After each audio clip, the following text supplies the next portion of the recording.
Here we are, back again with another Blue Protocol live stream recap. I'm a little late, as always, it's nothing new. Also, this wouldn't really be possible without Blue Protocol database because these guys take their time to translate and recap everything that we've missed. On top of that, they just pretty much post the latest news and information that happens with Blue Protocol. So guys, can we give it up for Blue Protocol database, please? Thank you for your hard work. Thank you. That being said, let's get into it because I don't know what the hell they discussed in their recent live stream. Well, actually, I have an idea. So, the deadline for CBT is fast approaching. Again, if you guys want to sign up for the CBT, I don't know if you can now, but if you can, there is a link on how to apply on their website. Very easy. So, new information, Dragon's Claw Dungeon Preview.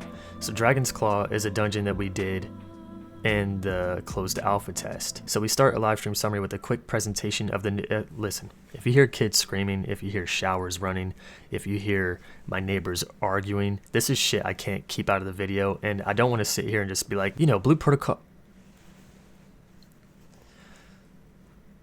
That's usually me. I have to wait until they shut the fuck up. Okay, anyway, from what we can see, the monsters start with a low level and continue to level up and exceed that of the group as the group progresses through the dungeon. Monster level at the beginning of the dungeon is 9. The team level is 20.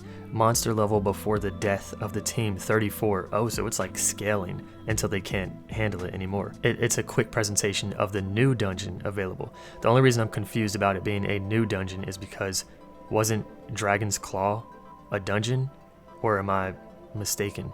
I guess it's a different form of it. Okay, so here's arena preview. Party versus party. I guess this will detail more about the PvP that we think is coming to the game. A new concept put forward by the developers is the arena mode. Previously hinted at as PvP, which means party versus party, and not player versus player. Some of you just got depressed, I know it. The arena is a PvE mode where waves of monsters appear and you must kill them all before the time runs out to win. This mode requires a large group with organization to successfully manage the waves of monsters. Since the developers were only 3 in the group, the arena was quite simple. However, the larger the group that you bring into the arena, the more difficult the arena will be. So there we have it. There is no official PvP, and I've been paying attention to some of their posts on Twitter, and almost every single post they make on Twitter gets replies by Japanese and Americans asking for PvP. So I'm sure they're aware that people want it and they might put it in the game later, but it doesn't seem like that's their focus. And I had a feeling that this was going to be some kind of PvEVP type thing, and it turns out I'm right. There's no player versus player, though I would like this game to have player versus player, and some people even think that this game will fail if it never adds player versus player, which might be true, but it's very early on in development, so let's give it some time. I'm sure they're aware and they see many people asking for it. So here is a live stream Q&A. It looks like the game closes out, or it looks like the live stream is just a Q&A, and there's no more new information on their behalf, just more new information from answers. How many accessories are there? There is one section, actually, animal ears, but the developers are planning on adding 7 different accessory slots. That's cool. Lots of room for customization. Can you play the story for free and single player? You will be able to change your character while playing through it. The main story is free. Don't really understand being able to change your character. Like, you can swap to a different class, or you can actually change your appearance. About party versus party. Party versus party system is accessible to all players and also to players who have a great experience in Blue Protocol. You can either go there with your already predefined group or search for a group. The difficulty depends on your group. There's a big difference between a level 20 and a level 30 group. If you're a higher level, you can easily take monsters all by yourself. Level sync doesn't impact your stats. Do enemies have elemental weaknesses? Is their damage up and down based on? Yes, and also on your weapon. The elemental weakness is useful but not insanely overpowered. Good to know. What are the looting and expedition conditions? Basically, the looting system is individual, but each player can drop something different. So yeah, when you see a chest drops for everyone. But what you get inside won't be the same for everyone. As long as a party does 1 damage to an enemy, you will get the loot. For the experience, as long as you damage an enemy, you will receive 100% of experience. In a mission, everyone gets loot, but everyone's personal loot depends on your class. In the field, free exploration, if you do damage, you will get the loot. If one of your members damages an enemy, even if you didn't, you will receive a loot. That's really fucking cool. When I'm out in the field and I'm just like browsing Google to my party, I'm depending on you. How does the day and night cycle work? 48 minutes equals 24 hours, so 24 hours in game equals 48 minutes in real life. What's the death penalty if you die in a dungeon? When you die, you respawn with half HP and slowness debuff. Some of these I'm just going to skip because they're not really that important to me. Is it possible to duo dungeons or raids in clear? Maybe. It will be harder, but it's possible. You can enter to any dungeon without the max players. So this question's about raids. We said 30 players for raids, but we adjusted it to 20 players maximum, but it's possible to revert depending on your feedback. There will be priority entry depending on your gear score. There will be solo ranking and class ranking with conditions. There will be different ways to raise that rank based on your classes. Classes? Is there an auto follow party members? Even better, when I'm browsing Google. What is done to prevent dying and respawning trollers in dungeons? You can block them and they won't be able to talk to you and they won't be seen on the party finder. In CBT there's no way to vote kick, but we will add it. Global release.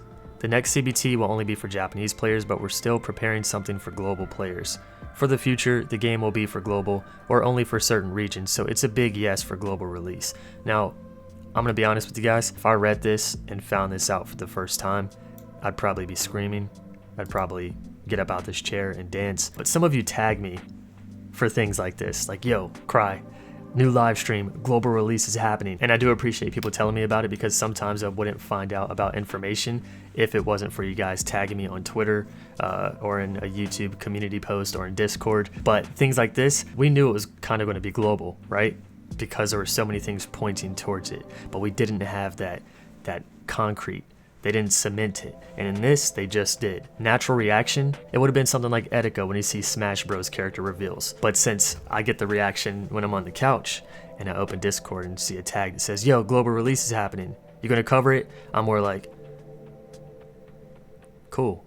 So I'm not saying you ruined the reaction, but you ruined the reaction just a little bit. How the elemental effects work, I will just kind of post this screenshot here, but you know, fire is damage over time, ice lowers movement speed, lightning and thunder is damage over time plus increase the interval cooldown between skills, and then earth lowers movement speed. Light is an element, and dark, nice. Light is damage over time plus knockbacks, and dark is damage over time. And then there are also burst effects, and you could just kind of look at that here while I continue talking over this fucking shower behind me. You can now talk while moving and interacting with players by pressing F. What about time attack ranking? The ranks are on the official website, but we will add it as soon as it's possible in game 2. It may change from CBT to the official release. There are going to be hidden quests and find quests, so if you explore the game and interact with items and people, you'll be able to find some hidden quests. Nice, more immersive. Talking about official Twitter. From now, we will retweet and share Blue Protocol related contents with the Blue Protocol hashtag and also Blue Protocol in English. Nice. Things we want to explain about CBT. We have an internal list of changes and fixes, so it's possible to get feedback that's already fixed. Again, shout outs to the homies over here on Blue Protocol database. Thank you for creating this. That's pretty much all the information from this live stream. So main thing, we got a new dungeon mode where things get harder. We now know about the PvP, which doesn't mean player versus player, it means party versus party, where you take on hordes of enemies. And we now know about elemental and weapon weaknesses, and we also know that the game is going to be global. Other minor things here and there, but you can rewatch this video. I'm just kidding, don't rewatch the video, just go to the article. It will be linked below. So yeah, I'm pretty hyped. This is amazing. I'm definitely glad they talked about global release, but the only thing that confuses me here is, let's go back to it. The next CBT will only be for Japanese players, but we're still preparing something for global players, okay? For the future, the game will be for global, okay? Or only for certain regions. If it's only for certain regions, does that really count as global?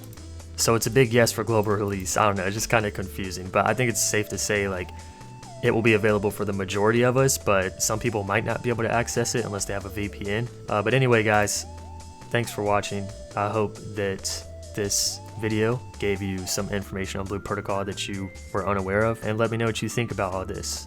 And with all that being said, I will catch you guys in the next video. Thanks for watching. See you soon, friends.